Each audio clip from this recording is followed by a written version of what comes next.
بسم الله الرحمن الرحيم السلام عليكم ورحمة الله وبركاته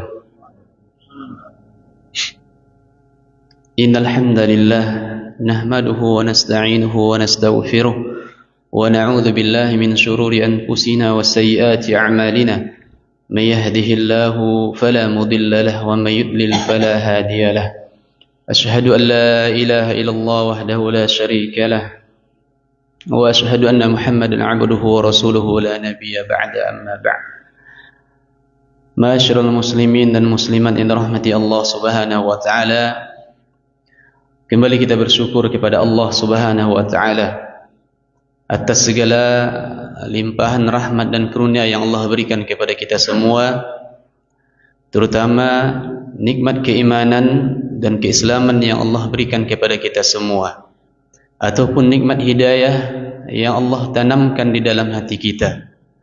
Karena hidayah itu sangatlah penting bagi setiap hamba. Tanpa hidayah dari Allah Subhanahu wa taala dan tanpa pertolongan Allah Subhanahu wa taala, kita tidak bisa datang ke masjid yang kita cintai ini. Tanpa hidayah dari Allah Subhanahu wa taala, kita tidak bisa melaksanakan ibadah kepada Allah Subhanahu wa taala. Maka oleh sebab itulah Nabi SAW tidak pernah meninggalkan sebuah doa. Ya muqallibal qulub, tsabbit qulubana ala dinika wa ala ta'atika. Wahai zat yang membolak-balikkan hati manusia, tetapkanlah hati kami, kata Rasulullah SAW, di atas agamamu dan di atas ketaatan kepadamu. Karena semuanya atas izin Allah Subhanahu wa taala. Oleh sebab itulah di antara bentuk syukur kita yang hakiki kepada Allah Subhanahu wa taala, mengerjakan apa yang Allah Subhanahu wa taala perintahkan kepada kita sesuai dengan kemampuan kita, yaitu bertakwa kepadanya. Itu adalah bentuk dari rasa syukur yang sebenarnya kepada Allah Subhanahu wa taala. Apa yang Allah perintahkan kepada kita semua kita kerjakan sesuai dengan kemampuan kita, dan yang dilarang oleh Allah Subhanahu wa taala kita tinggalkan secara mutlak. Salawat dan salam kita curahkan kepada baginda kita Nabi Muhammad sallallahu alaihi wasallam. Allahumma salli ala Muhammadin wa ala ali Muhammad. Semoga salawat yang kita sampaikan dibalas oleh Allah Subhanahu wa taala 10 kali lipat. Karena di antara orang yang sombong, kata Rasulullah sallallahu alaihi wasallam, ketika mendengar namaku disebutkan, dia tidak bersalawat kepadaku, kata Rasulullah sallallahu alaihi wasallam. Salawat ini juga akan kembali kepada kita. Allah akan berikan pahala kepada kita semua 10 kali lipat dari salawat yang kita ucapkan kepada Rasulullah sallallahu alaihi wasallam. Dan semoga juga kita mendapatkan syafaat dari beliau di yaumil mahsyar nanti, amin ya rabbal alamin. Karena beliau adalah tuntunan kita, teladan kita. Semua dari gerak-geriknya, baik dari perkataan beliau, dari perbuatannya beliau, dari persetujuannya beliau, dan dari sifatnya beliau, baik secara akhlaknya ataupun secara fisiknya, semua menjadi teladan umat Islam pada saat sekarang ini. Tidak boleh kita jadikan teladan orang-orang yang non-muslim, yang banyak dijadikan teladan oleh orang-orang zaman sekarang, apalagi anak muda. Mereka menjadikan teladan mereka itu orang-orang non-muslim, seperti pemain bola atau artis-artis yang non-muslim. Memang sudah menjadi tren zaman sekarang ini. Padahal Nabi SAW adalah sebaik-baik manusia yang Allah Subhanahu wa taala turunkan kepada kita. Dan Allah Subhanahu wa taala memuji akhlak Nabi SAW. Ya Muhammad, wa innaka la'ala khuluqin azim. Sesungguhnya beliau berada di dalam akhlak yang sangat mulia. Dan ketika Aisyah ditanya oleh sahabat seperti apa akhlaknya Nabi sallallahu alaihi wasallam, kana khuluquhul Quran. Akhlaknya Rasulullah sallallahu alaihi wasallam tersebut Al-Qur'anul Karim. Sedangkan Al-Qur'an itu adalah sebagai petunjuk untuk kita semua. Jangan palingkan hidup kita dari Al-Quranul Karim. Kalau ingin selamat kita, maka berpeganglah dengan Al-Quranul Karim. Pelajari Al-Quran. Jangan hanya sekedar kita baca, tapi pahamilah apa yang ada di dalam Al-Quran tersebut. Karena semuanya berisi tentang petunjuk-petunjuk dalam hidup kita. Bahkan yang ingin selamat di dunia dan akhirat dengan Al-Quranul Karim. Semua sudah Allah Subhanahu wa taala turunkan. Kemudian Rasulullah sallallahu alaihi wasallam mengajarkan kepada kita doa-doa, di antaranya yang diajarkan oleh Rasulullah sallallahu alaihi wasallam, Allahumma inni a'udzubika min ilmin la yanfa' wa min qalbin la yakhsha wa min da'watin la yustajab lahu. Kata Rasulullah sallallahu alaihi wasallam, a'udzubika min ilmin la yanfa'. Ya Allah Subhanahu wa taala, saya berlindung denganmu dari ilmu yang tidak bermanfaat. Kita berlindung dari Allah Subhanahu wa taala, dengan Allah Subhanahu wa taala dari ilmu yang tidak bermanfaat. Terkadang kita sudah banyak belajar, hampir tiap pekan 2 kali satu pekan belajar,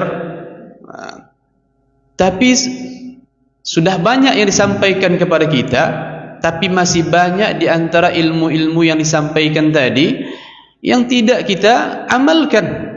Ini sama halnya dengan ilmu yang tidak bermanfaat yang telah kita pelajari. Jadi ketika sampai ilmu kepada kita, maka berusahalah untuk mengamalkan ilmu tersebut agar bermanfaat. Jangan hanya sekedar datang, kemudian ditinggalkan, masuk telinga kanan, kemudian keluar ke telinga kiri. Qalu dari masaji, hilang ilmu tadi. Nah, maka ini ilmu yang tidak bermanfaat untuk kita. Nah, percuma kita belajar tapi tidak kita amalkan. Amalkan walaupun sedikit, berusaha untuk mengamalkan ilmu tadi. Ada satu hadis dari Nabi sallallahu alaihi wasallam, kata seorang ulama, kenapa kami ilmu tadi langsung lengket di dalam hati kami, ketika sampai kepada kami satu ilmu, langsung kami praktekkan, kami amalkan ilmu tadi. Oh, terlepas dari hukumnya, baik itu sunnah ataupun wajib. Yang penting ilmu tadi diperintahkan oleh Rasulullah sallallahu alaihi wasallam, atau ibadah tadi diperintahkan oleh Rasulullah sallallahu alaihi wasallam untuk mengamalkan. Jangan dicari hukumnya sunnah atau wajib, tapi lihatlah apa yang kita dapatkan dari sebuah ibadah tadi, pahalanya. Apa yang dapatkan, maka itu yang menjadi motivasi kita. Ketika kita sudah mengetahui tentang hadis bahwasanya 2 rakaat sebelum fajar khairum minad dunya wa ma fiha. 2 rakaat sebelum fajar, kata Nabi sallallahu alaihi wasallam, lebih baik daripada dunia dan seisinya. Maka kita kejar pahala tadi. Dunia dan seisinya balasan oleh Allah Subhanahu wa taala bagi orang yang melaksanakan 2 rakaat fajar atau 2 rakaat sebelum fajar. Siapa yang punya Indonesia ini? Siapa yang punya negara ini? Siapa yang punya luas tanah seluas Indonesia? Tidak ada. Siapa yang punya tanah seluas Kabupaten Kampar? Enggak ada. Tetapi bagi orang yang melaksanakan salat subuh atau salat sunat fajar, kata Rasulullah sallallahu alaihi wasallam, khairun minad dunya wa ma biha. Lebih baik daripada dunia dan seisinya. Diberikan oleh Allah Subhanahu wa taala kepada kita dunia dan seisinya langsung. Tapi bagi orang yang mempunyai keimanan di dalam hatinya, yang mempunyai keyakinan yang kuat kepada Allah Subhanahu wa taala. Kenapa seperti itu? Dia tak nampak apa. Balasannya itu belum terlihat oleh Allah Subhanahu wa taala. Tapi kalau lah nampak, itu banyak yang datang. Tapi kalau belum nampak, itu agak sulit, walaupun berulang kali disampaikan bahwasanya pahala seperti ini pahalanya, tapi keimanan kurang kepada Allah Subhanahu wa taala, keyakinan kurang kepada Allah Subhanahu wa taala, maka tidak akan dikerjakan. Tapi kalau dibayar langsung cash, Pak, itu pono suji suwai. Seperti itu di antara sifat manusia. Karena ini berkaitan dengan keimanan kepada Allah Subhanahu wa taala. Kalau orang yang benar-benar beriman kepada Allah Subhanahu wa taala, yang menentukan keimanan tadi di waktu subuh inilah. Di waktu subuh. Karena orang-orang munafik di zaman Nabi sallallahu alaihi wasallam, karena mereka berat sekali untuk melaksanakan salat subuh. Salat Isya, salat subuh mereka berat sekali. Kalau salat zuhur, nampak dia Nabi datang sodo. Salat asar juga seperti itu, maghrib juga seperti itu. Kalau Isya di zaman dahulu, tak ada lampur nak nampak dia Nabi, maka mereka enggak datang. Tak apa nak nampak dia Nabi. Subuh seperti itu juga. Mereka tidak datang, sangat berat untuk mereka melaksanakan salat Isya tersebut. Kalau ingin mengukur keimanan kita kepada Allah Subhanahu wa taala, ukur di dua salat ini, Isya dengan subuh. Kalau kita malas melaksanakannya, hati-hati. Mungkin sudah ada di antara sifat yang Allah katakan tadi. Rasulullah sallallahu alaihi wasallam katakan, mereka berat melaksanakan salat Isya dengan subuh tadi. Ini itulah yang banyak yang kosong. Subuh itu adalah waktu yang berkah. Usahalah kita untuk bangun di sepertiga malam, kata Nabi sallallahu alaihi wasallam. Nabi itu tidak pernah meninggalkan yang namanya salat witir. Salat witir itu tidak pernah tinggal dari Nabi sallallahu alaihi wasallam. Bahkan salat malamnya Nabi sallallahu alaihi wasallam sampai tumitnya itu bengkak gara-gara salat. Ada sahabat yang ikut salat dengan Nabi sallallahu alaihi wasallam. Pernah sahabat ikut salat malam. Ketika Nabi sallallahu alaihi wasallam selesai membaca Al-Fatihah, beliau membaca surat Al-Baqarah. Kata sahabat ini dalam hati, mungkin Nabi akan berhenti di ayat yang ke-100. Sampai ayat 100, wattaba'u 1-2, lanjut Nabi. Mungkin Nabi berhenti di juz pertama. Tak jur, masih lanjut. Mungkin juz kedua. Masih lanjut Nabi. Juz ketiga, masih lanjut. Sampai di surat An-Nisa. Bayangkan salat Nabi sallallahu alaihi wasallam, bahkan beliau sudah dijamin dosanya. Maksum, Nabi terjaga dari dosa yang telah berlalu dan yang akan datang. Kalau kita tidak ada yang menjaminnya, tentunya kita berusaha lebih sebenarnya dari Nabi sallallahu alaihi wasallam. Dan Nabi sallallahu alaihi wasallam dalam satu hari minta ampun kepada Allah Subhanahu wa taala 70 kali lebih. Dan di dalam riwayat yang lain dikatakan oleh Nabi sallallahu alaihi wasallam, inni la astaghfirullaha fil yaumi 100 marrah. Sesungguhnya kata Nabi sallallahu alaihi wasallam, dalam sehari saya minta ampun kepada Allah 100 kali. Orang yang tidak mempunyai dosa, orang yang terjaga dari dosa.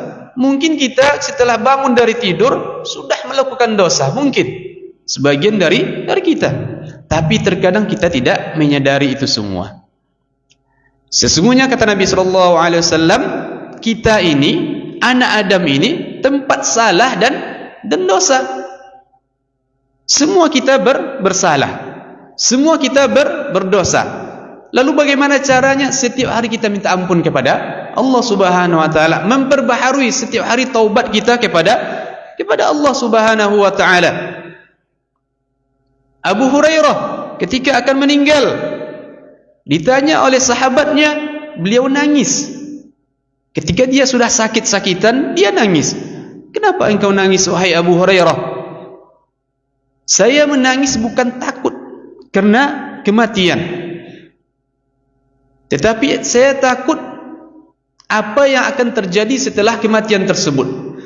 Karena perjalanan saya setelah saya meninggal, kata Abu Hurairah, sangat panjang sekali, jauh sekali.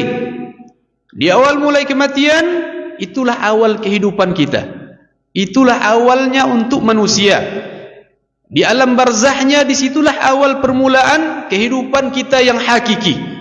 Apakah kita selamat? Apakah berakhir di tempat yang telah Allah janjikan, yaitu nerakanya Allah Subhanahu wa taala? Di malam pertama kita di alam barzah, disitulah penentuannya. Kalau kita selamat di alam barzahnya Allah Subhanahu wa taala, insyaallah kita akan selamat selanjutnya.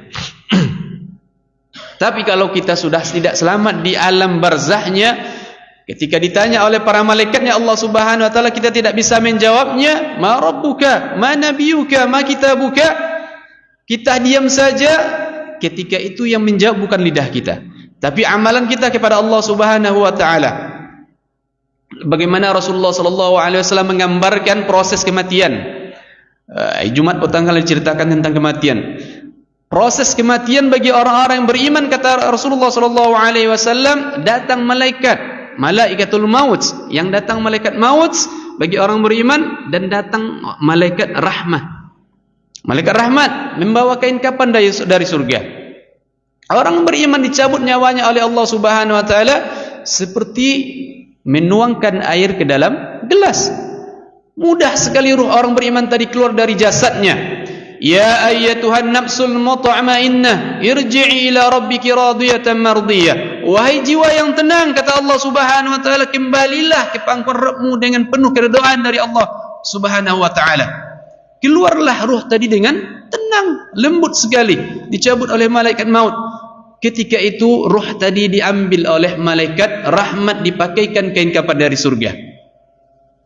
Dipakaikan kain kapan dari surga oleh malaikat Allah Subhanahu wa taala, dibawa ke langit menemui Allah Subhanahu wa taala. Ruh tadi di langit pertama semua malaikat sudah memuji ruh ini. Ruh siapakah ini? Sangat wangi sekali, lebih wangi daripada minyak kasturi yang paling wangi di atas dunia ini. Ruh orang beriman tadi, dan dipuji oleh para malaikat. Kemudian ruh tadi kembalikan ke kuburannya atau dalam barzahnya, ditanya oleh Allah Subhanahu wa taala, oleh malaikat Allah Subhanahu wa taala. Semua mereka orang-orang beriman bisa menjawabnya. Lalu Allah Subhanahu wa taala memperlihatkan neraka kepada mereka. Pada orang-orang beriman, lihatlah dari apa Allah Subhanahu wa taala jaga kalian. Kemudian Allah Subhanahu wa taala lihatkan kepada mereka surga, maka inilah tempatnya, tempat kalian. Lalu orang-orang beriman mengatakan, ya Allah, cepatkan waktu. Dia tidak sabar lagi ingin masuk ke dalam tempatnya pada hari kiamat nanti, di akhirat nanti. Itu surga Allah Subhanahu wa taala. Allah kirimkan kepadanya seseorang yang akan menemaninya sampai hari kiamat, yaitu amalannya wangi. Kalau laki-laki dia ganteng, kalau perempuan dia cantik, wangi, dia akan menemaninya amalannya tadi sampai hari kiamat. Tapi sebaliknya, kalau orang tadi seorang yang fasik, yang tidak mau beribadah kepada Allah Subhanahu wa taala, penuh dengan dosa, dia akan diwafatkan oleh Allah Subhanahu wa taala seperti kebiasaannya. Kebiasaannya melakukan dosa, diwafatkan dalam keadaan melakukan dosa kepada Allah Subhanahu wa taala. Man 'asha 'ala syai'in mata 'alaih. Siapa yang membiasakan dengan sesuatu, maka dia akan mati dalam keadaan seperti itu. Maka biasakan diri kita dengan hal-hal yang baik, dengan ucapan yang baik, dan kalimat-kalimat yang baik, agar kita diwafatkan oleh Allah Subhanahu wa taala dalam keadaan baik, tidak dalam keadaan yang buruk. Orang yang fasik, datang malaikatul maut dan malaikat azab. Ketika ruhnya dikeluarkan oleh malaikat dengan sangat kuat, diibaratkan oleh Rasulullah sallallahu alaihi wasallam, kulit kambing tadi yang sudah dikuliti, ditempelkan di pohon yang berduri, ditarik dengan kuat, maka kulit tadi akan bercerai, hancur kulit tadi. Maka seperti itulah malaikat maut mencabut ruhnya orang-orang fasik, ruhnya orang-orang yang penuh dengan dosa. Sangat sakit sekali. Mereka takut keluar dari jasadnya, karena mereka tahu, ruh tadi tahu apa yang sedang menunggunya, yaitu murka dari Allah Subhanahu wa taala. Maka ruh tadi akan dipakaikan oleh malaikat azab kain kapan dari neraka. Baru langit pertama, malaikat tidak mau membukakan pintu untuk mereka, untuk orang-orang fasik, ruh-ruh orang yang fasik tadi, karena baunya sangat busuk sekali. Baunya busuk sekali. Sehingga malaikat menyebutkan, ruh siapa ini? Lebih busuk dari bangkai yang terbusuk yang ada di atas dunia ini.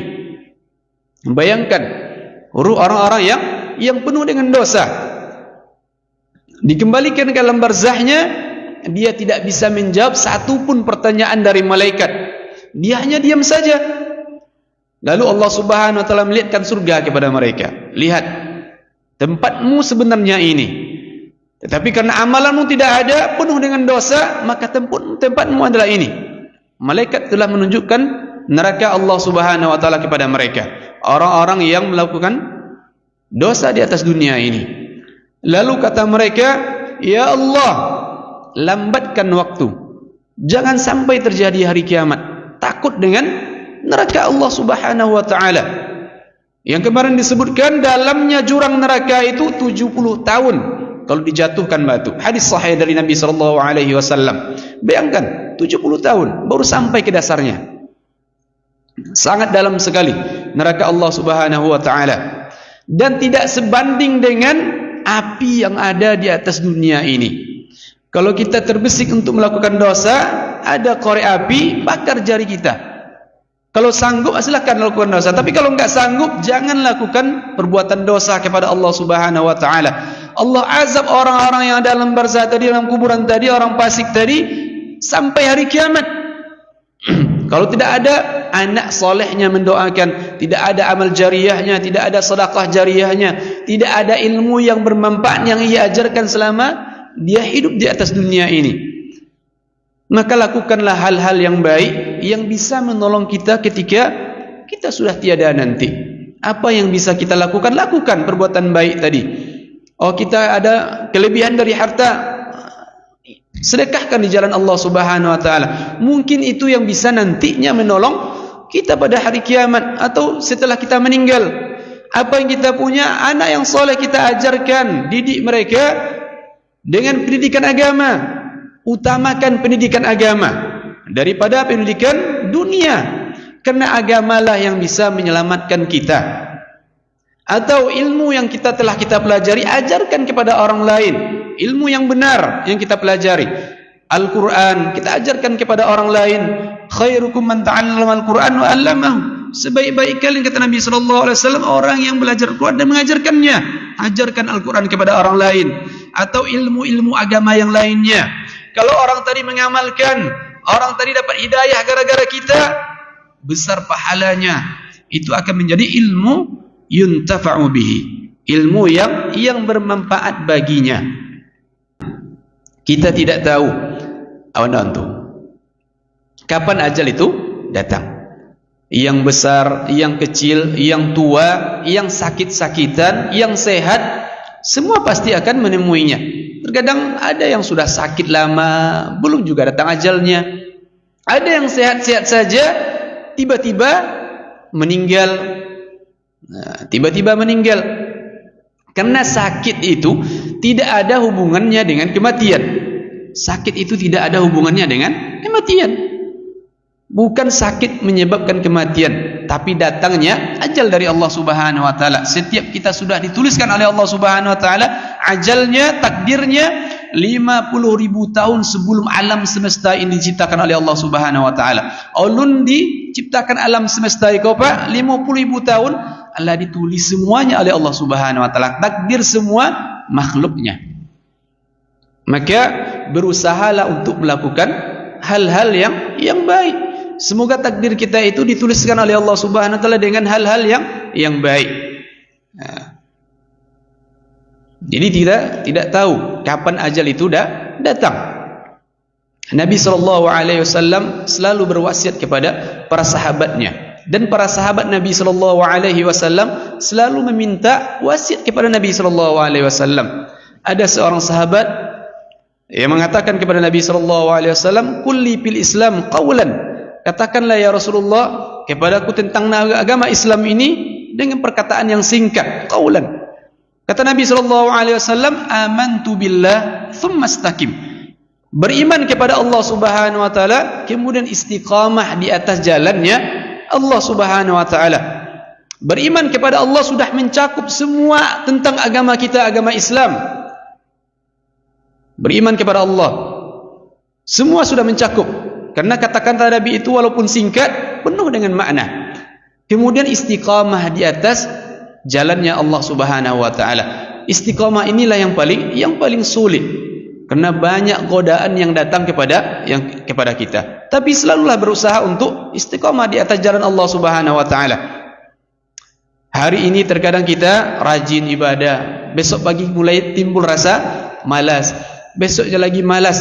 Ketika rasa malas itu timbul untuk ibadah kepada Allah Subhanahu wa taala, berusaha untuk selalu dekat kepada Allah Subhanahu wa taala. Berusaha untuk bisa dalam sehari itu membaca Al-Quran. Jangan tinggalkan zikir-zikir yang diajarkan oleh Nabi sallallahu alaihi wasallam, terutama zikir-zikir setelah salat. yang telah diajarkan oleh Nabi sallallahu alaihi wasallam. Kalau kita dalam keadaan tergesa-gesa nak copek, mungkin bisa berzikir sambil berjalan, enggak masalah. Bisa berzikir sambil naiki kendaraan, enggak masalah. Asal jangan di tempat-tempat yang dilarang oleh Allah Subhanahu wa taala, di WC atau di kamar mandi, itu enggak boleh. Selain itu, sambil berkendaraan daripada kita enggak baca apa-apa, ini kita baca zikir.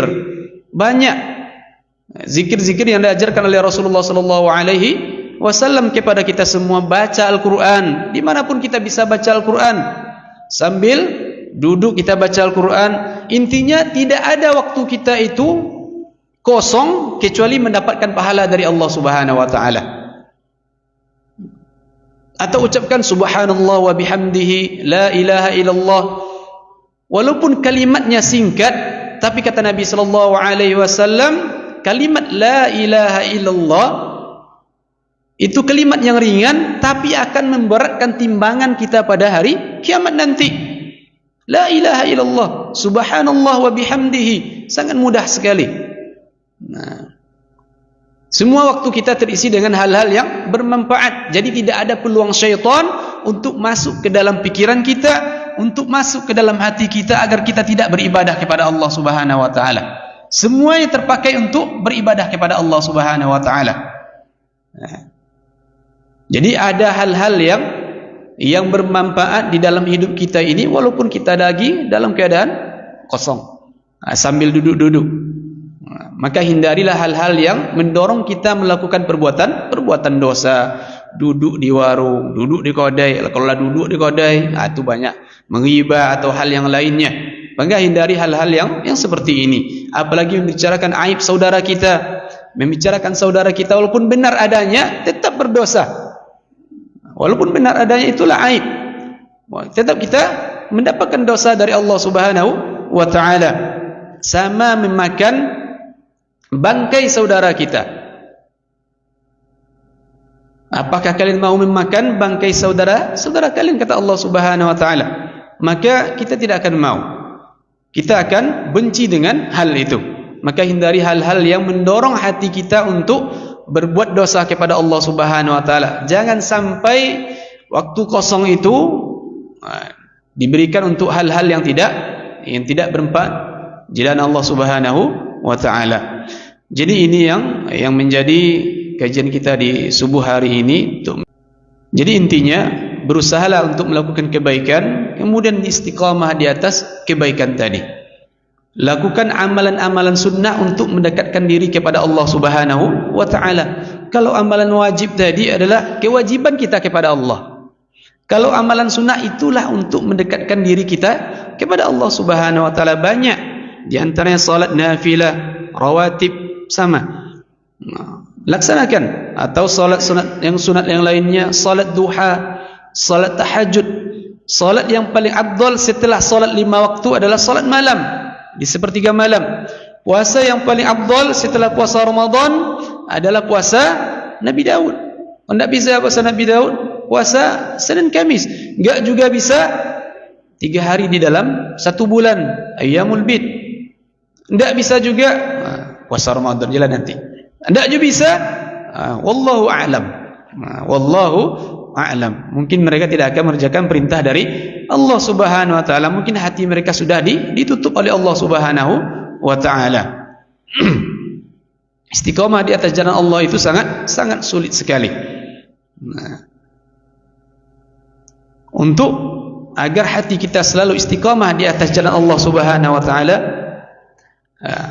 berusaha melakukan kebaikan setiap harinya, setiap saat, setiap waktunya, terutama membaca Al-Quran.